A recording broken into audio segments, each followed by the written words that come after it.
Welcome to Moonstone Update. I'm Mark Bechard, the Managing Editor of Moonstone Publications.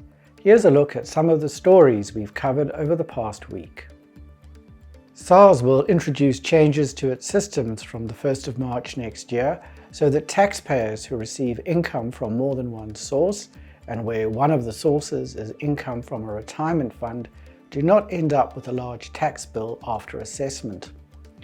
Although the PAYE system permits a pensioner to request that a higher amount of PAYE is deducted, not many pensioners use this option, leaving them with a heavy tax debt at year end. In response, a recently introduced amendment to the Income Tax Act enables Sars to determine the effective rate of tax in respect of a taxpayer's combined employment and pension income. Moves to make vaccination compulsory in South Africa have generated much interest and controversy. MTN, Old Mutual and Standard Bank are some of those joining the list of corporates to announce vaccine mandates. However, the National Employers Association of South Africa and 4 other business organizations have sent a letter to President Cyril Ramaphosa objecting to mandatory vaccination. They say they have not been consulted about compulsory vaccination, and any process which purports to have done so is flawed.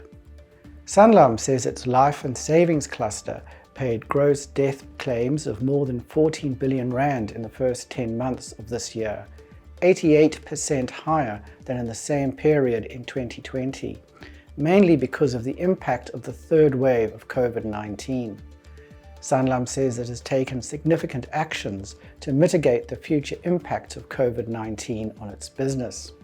On the subject of COVID, 3 experts from asset manager Schroders weighed in on what the Omicron variant means for South African and global investors.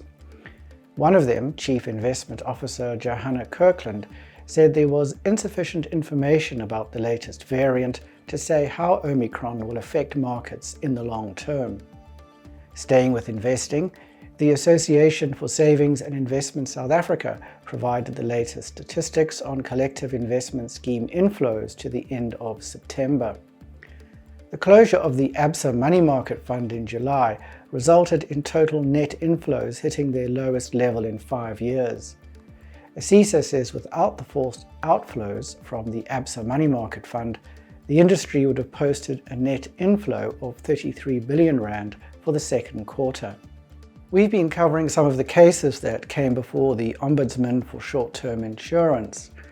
In one of the cases, an insurer relied on witness testimony to support its contention that the driver of a vehicle had been under the influence at the time of the accident. But the insurer's case fell apart when it emerged that the assessor had asked the witnesses leading questions, and one of the witnesses had provided a false statement. The FSCA is using social media to supervise whether financial products and services promote fair customer outcomes. It'll be looking into the bank's low response rate to priority tweets. Banks must demonstrate to the FSCA that they deliver on and report on the 6 TCF outcomes according to the conduct standard for banks. This includes the bank's behavior and interactions with their customers on social media. And finally, Paul Kruger, in his weekly column, tackles the important issue of succession planning for financial advisors. He says a recent ruling by the Financial Services Tribunal serves as a timely warning, especially for smaller practices, to get their houses in order. That's all we have time for this week.